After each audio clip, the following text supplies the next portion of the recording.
Oh, her warning. Yeah, this is a girl who says that man has trouble. Well, this did happen to me, and it was a he. And I went right ahead and married the guy, and it was Garrett. Before Lucille Ball died, she sounded an alarm that Hollywood never wanted the public to hear. She said the industry was protecting monsters disguised as icons. She revealed that 7 actresses the world worshipped had caused real harm behind closed doors. She warned friends that these women were not simply difficult. They were dangerous. In the end, she broke her silence, and Hollywood scrambled to bury her truth. The woman who saw everything. Lucille Ball was more than an actress. She survived the brutal studio system where producers controlled every part of a performer's life. She lived through the years when studio heads destroyed careers without remorse. She saw young actors pushed aside, and she saw ruthless actresses rise to the top by stepping on anyone who got in their way. She moved through 5 different eras of Hollywood, which meant she watched patterns repeat again and again. When she finally ran Desilu Studios, every secret passed her desk. She read disciplinary reports. She saw complaints from frightened staff. She knew which actresses terrorized crews and which ones kept 2 faces. She did not forget any of it. People inside Hollywood whispered that Lucille kept a private red notebook. They said she wrote down every cruel act she saw. They feared that notebook because no one wanted to be inside it. Assistants said that if Lucille wrote your name down, you should expect trouble in the future. She never explained what she planned to do with the information. She simply kept gathering it. Studio executives often called Lucille into private meetings when things became dangerous on set. She witnessed fights that never reached the newspapers. She watched actresses scream at each other inside locked offices. She listened to directors beg her for help when tempers exploded. Her dressing room became a hidden refuge for the wounded. Assistants came to her in tears. Extras shook with fear after being humiliated. Young actresses confessed that they wanted to quit because a powerful woman destroyed their confidence. Lucille absorbed every word. She became the silent witness to a world the public never saw. She also admitted that she had once been a target of jealousy. Some actresses thought she was too funny and not beautiful enough to deserve success. This gave her a deep understanding of how cruel Hollywood beauty standards could be. It also made her more determined to expose the truth someday. In the 1960s, she finally said it out loud. She told a friend that people deserved to know what monsters had walked the halls of Hollywood. She was not talking about gossip. She was talking about real patterns of evil that hid behind glamour. And the first person she exposed was Ava Gardner. Ava Gardner. The first time Lucille Ball realized something was wrong with Ava Gardner, it felt like watching a trap snap shut. Ava did not enter a room like other actresses. She entered with the quiet confidence of someone who knew her beauty could get her anything she wanted. She was famous for films that made her a worldwide star. She appeared in The Killers and Mogambo and many other hit movies. People worshipped her face and believed she was gentle and mysterious. Lucille discovered that the truth was far darker. Behind that beauty was a woman who seemed to enjoy cruelty the way others enjoyed applause. Lucille saw the first clear sign during a wardrobe fitting at MGM. A young assistant brought Ava a dress that had a tiny wrinkle in the seam. The mistake was small and easy to fix. Ava stared at the girl with a cold expression that made the entire room fall silent. She called the girl incompetent in front of everyone. She said the girl should not be working in the building at all. The assistant froze in shame. Lucille watched Ava's eyes.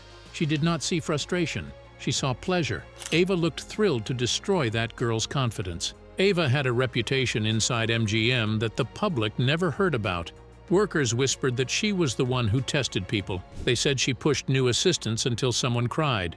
A seamstress once told Lucille that Ava leaned in close during a fitting and whispered that the seamstress was nothing without stars like her. The seamstress said those words haunted her every night. Lucille tried to avoid Ava after that fitting. She did not want to witness more cruelty. However, Hollywood was small and they crossed paths again at a private cocktail party. Someone mentioned Lucille's name in a light conversation. Ava turned to the group and called Lucille the washed-up clown. She said it loud enough for everyone nearby to hear. Several people gasped. Ava smiled as if she enjoyed every second of the humiliation. Lucille stayed calm, but she felt the same chill she had felt during the wardrobe fitting. Lucille also saw Ava attack people who had no way to defend themselves. She once watched Ava slap a waiter because he brought the wrong drink. The waiter apologized over and over. Ava laughed while he trembled. Lucille understood that Ava targeted anyone who lacked power. This was the safest kind of victim for someone who enjoyed domination. Studio executives never punished Ava. They protected her because they said a face like hers brought in millions of dollars. This protection made her more dangerous. Lucille believed Ava knew that beauty could hide cruelty. Lucille told a friend that Ava never simply made a mistake or lost her temper.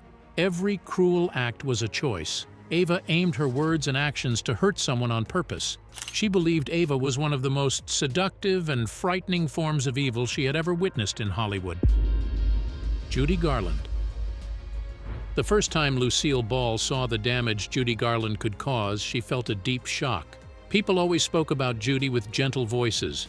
They called her a tragic star due to the way the studio controlled her childhood. She'd been pushed into non-stop work, long hours, strict diets, and endless pressure to look perfect on screen. They called her a fragile soul due to the heavy strain placed on her body and mind. Studio doctors gave her pills to force her to stay awake during long filming schedules, and more pills to force her to sleep when her nerves refused to calm down. Many talked about her suffering with sympathy, since she lived through harsh demands, severe exhaustion, broken confidence, and a lifelong battle with addiction that began when she was still a child. Lucille had sympathy too, but she also saw the truth that the public never saw. Judy Garland had become a global star after her role in The Wizard of Oz. Her voice was powerful and unforgettable. Her presence on screen made her one of the most loved actresses in the world. This fame created a shield around her. Executives protected her because they believed she brought in huge profits. The problem was that Judy's personal struggles grew worse as the years passed. Her addictions controlled her life. Lucille watched the consequences unfold again and again. She saw the destruction left behind when Judy walked off a set or failed to show up at all. Her absence did not always look like an accident. At times, Judy ignored calls, ignored drivers waiting to pick her up, and ignored entire teams who depended on her. Entire productions collapsed because of her absence. Crews sat on set from early morning until late afternoon with no sign of Judy. Producers lost huge amounts of money. Directors grew desperate. Assistants feared for their jobs. Every time Judy missed a workday, someone else paid the price. Lucille witnessed one of the worst incidents during a television rehearsal. The crew arrived at 5 in the morning. Judy arrived at 2 in the afternoon. She looked unsteady. She struggled to stand. She performed one song with her famous voice. She stopped after 20 minutes and said she was too tired to continue. She left the building. The day was destroyed. The next morning, 3 crew members were fired to cover the financial loss. Lucille never forgot the looks on their faces. There was an even darker moment that left a permanent mark on Lucille. Judy disappeared for 2 days during a rehearsal period. No one knew where she was. The entire production froze while people searched for her. When she finally returned, thousands of dollars had already been lost. A full makeup team was fired that afternoon. Lucille believed those firings were cruel and unnecessary. She carried anger inside her heart for years after that incident. Lucille felt sorrow for what Judy had lived through, but she refused to ignore the truth. She told a friend that great talent does not give someone the right to ruin other people's lives. Judy's personal pain was real, but so were the workers who lost their jobs, the performers who lost their chances, and the crews who lost their incomes because Judy chose not to show up. Lucille never softened this reality. Zsa Zsa Gabor. Lucille Ball first realized something was wrong with Zsa Zsa Gabor at a charity event that was supposed to bring comfort and hope. Instead, Lucille watched Zsa Zsa tear the room apart with a single sentence. Cameras flashed around her while she smiled like a queen greeting her subjects. The moment the photographers turned away, a volunteer tried to guide her toward a group of guests. Zsa Zsa snapped with a sharp voice that cut through the crowd. She yelled that she did not mingle with peasants. The volunteer froze in shock. The room fell silent. Lucille felt a sudden chill. She saw a woman who used glamour the same way others used a knife. Zsa Zsa was known to the public for her beauty and charm. She acted in films, she appeared on television, and she built a career on elegance and sophistication. Fans loved her accent and her humor. They believed she lived a glamorous life filled with romance and luxury. Lucille knew a very different version of her. She saw the side that hid behind the cameras. She saw a woman who used charm to draw people in and cruelty to push them down. Lucille witnessed another disturbing moment that same night. A young assistant brushed against Zsa Zsa's fur coat by accident. Zsa Zsa leaned close to the girl and whispered a threat that made her face turn white. She said she would destroy her chances of ever working in Hollywood if she touched her again. She smiled while she said it. Lucille felt sick watching the fear in the girl's eyes. Someone in the industry also once confided in Lucille about how Zsa Zsa insulted a disabled war veteran who had been invited to the event as an honored guest. Zsa Zsa looked at him with disgust. She said he was an eyesore at the event. She said it loudly enough for people nearby to hear. Lucille could not believe the cruelty. More stories reached Lucille as the years passed. A staff member at NBC told her that Zsa Zsa often demanded that unattractive people be removed from her site when she arrived for interviews or television appearances. She believed that standing near anyone she considered plain would damage her image. She wanted every person around her to make her look even more glamorous. She treated people like part of the scenery and judged them by appearance alone. Lucille knew this was not simple selfishness. It was a cold belief that only beauty had value, and anyone who did not fit her standards did not deserve respect. Lucille also had a personal encounter with Zsa Zsa that revealed the actress's twisted view of work. Zsa Zsa asked Lucille why she worked so hard. She spoke with a mocking tone. She told Lucille that real stars did not work. She said real stars made others do the work for them. Lucille realized that Zsa Zsa saw fame as a license to treat people as tools instead of human beings. Lucille's private verdict was simple. She said a fake person is more dangerous than a cruel one. She believed Zsa Zsa hid behind glamour to strike without warning. Lucille never trusted her again. Bette Davis. Lucille Ball first understood the danger of Bette Davis during an industry dinner that should have been calm and respectful. Instead, Bette turned the evening into a display of fear and humiliation. The moment she entered the room, the atmosphere shifted. People watched her closely because they knew Bette could attack anyone at any time. She had earned her place in Hollywood through powerful performances in films such as All About Eve and Jezebel. All About Eve earned a record-breaking 14 Oscar nominations, a record never surpassed, though it has been equaled twice by James Cameron's Titanic. Her talent was extraordinary. Her presence was commanding. Many admired her. Many feared her even more. Lucille watched Bette humiliate a server who accidentally placed a plate on the wrong side of her setting. Bette screamed at the woman in front of the entire table. She shouted that she did not tolerate incompetence. The server shook and apologized, yet Bette continued to yell until the woman fled in tears. People looked down at their plates, too afraid to challenge her. Lucille understood that Bette loved this reaction. She enjoyed watching others shrink when she struck. Lucille felt a wave of disgust. She saw no reason for the cruelty.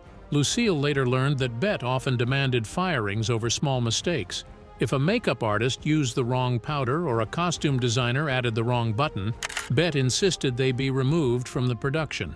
One makeup artist told Lucille that a single week with Bette left him hospitalized with anxiety. He said Bette criticized everything he did and watched him with cold and judging eyes.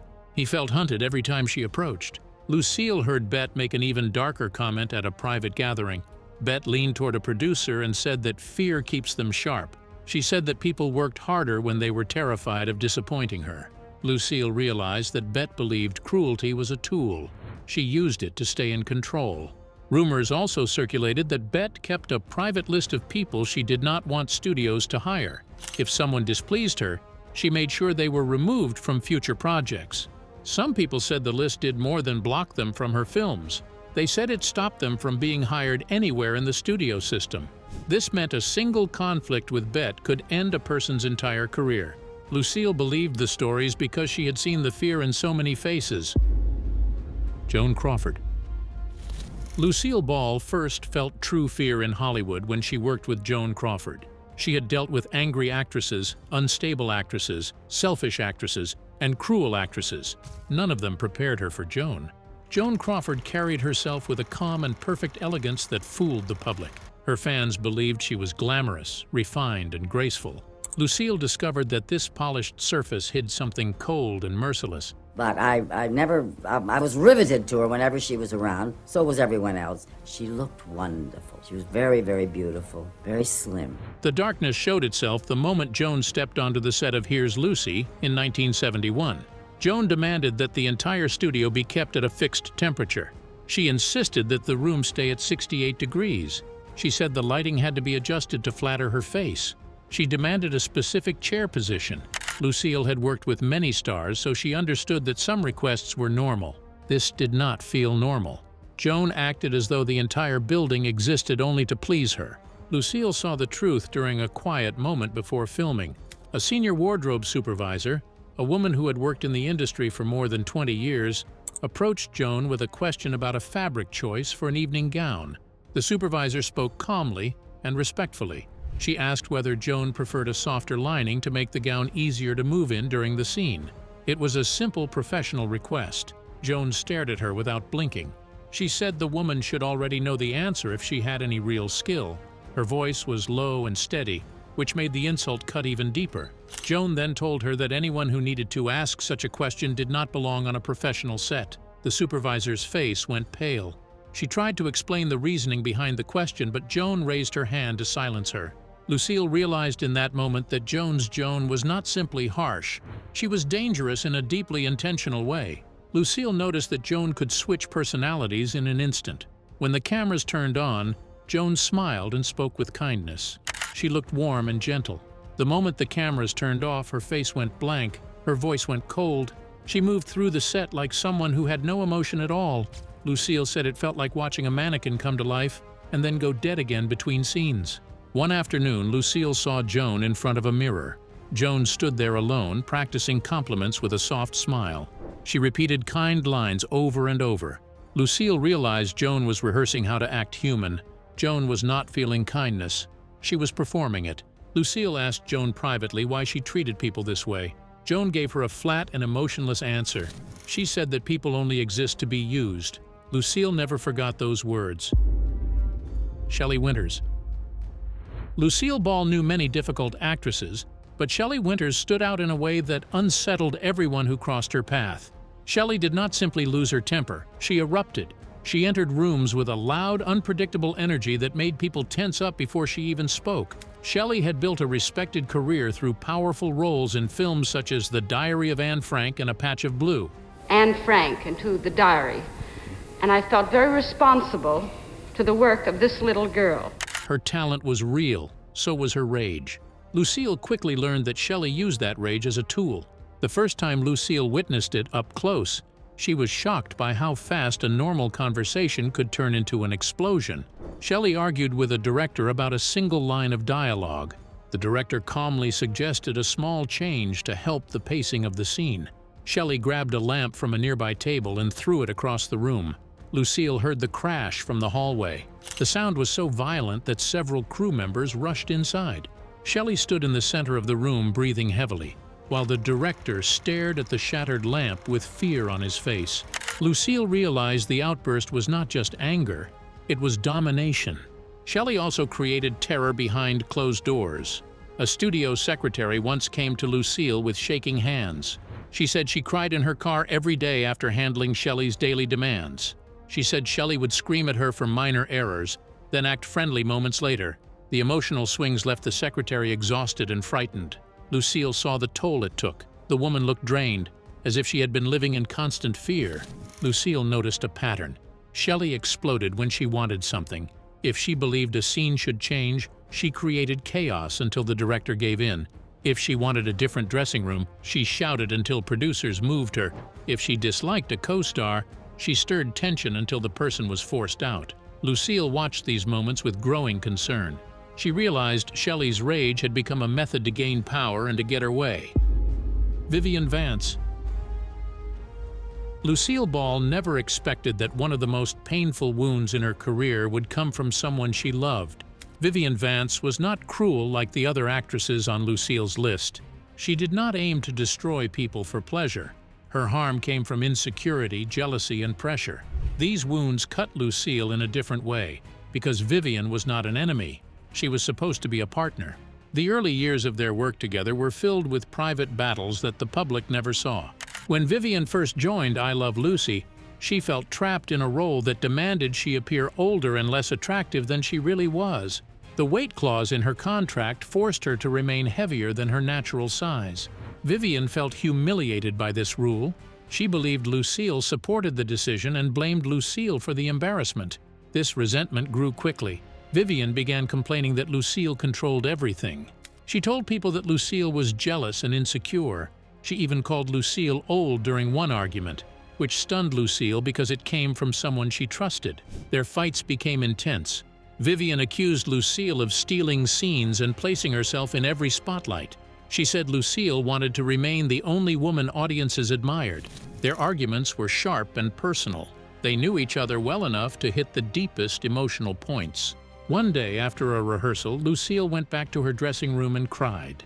Vivien had insulted her appearance and her talent during a heated exchange. Lucille remembered those same insecurities from her early career when she was told she was not beautiful enough for certain roles. Hearing the words again from Vivien reopened old wounds. A writer approached Lucille during this difficult period and told her that he feared the show might collapse. The two leads were barely speaking off camera. Their tension was so strong that the cast worried the entire production would fracture. Vivien even threatened to quit unless Lucille stopped what she called sabotage. She claimed Lucille was holding her back.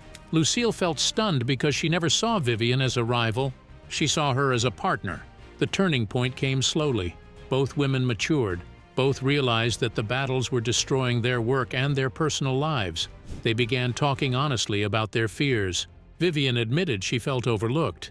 Lucille admitted she felt hurt. This honesty started to heal the wounds. Over time, their bond grew stronger than anyone expected. They supported each other during heartbreaks, illness, and public pressure.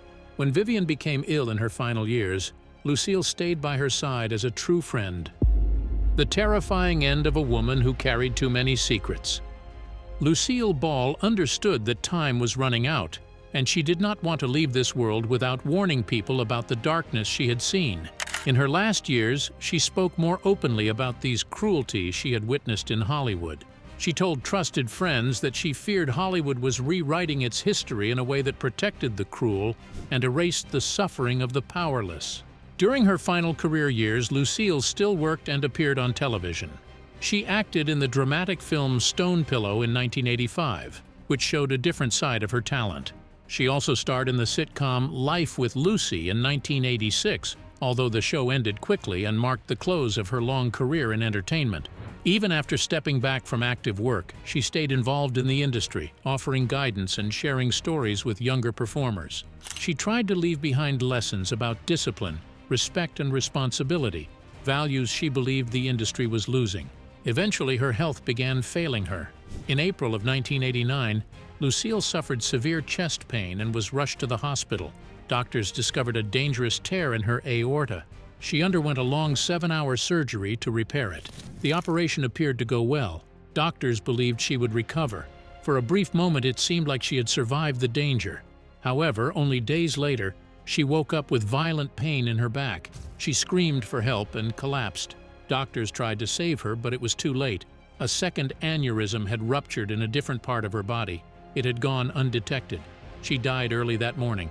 Nurses later said Lucille told them in her final days to tell the truth. No one knew exactly what truth she meant. People believed it was connected to these secrets she had carried for so long. Lucille Ball left the world with a warning. She believed people never fully understood how dark Hollywood could be. She died knowing that some of her stories would reach the public only after she was gone. Make sure to click the cards on the screen now for more interesting videos.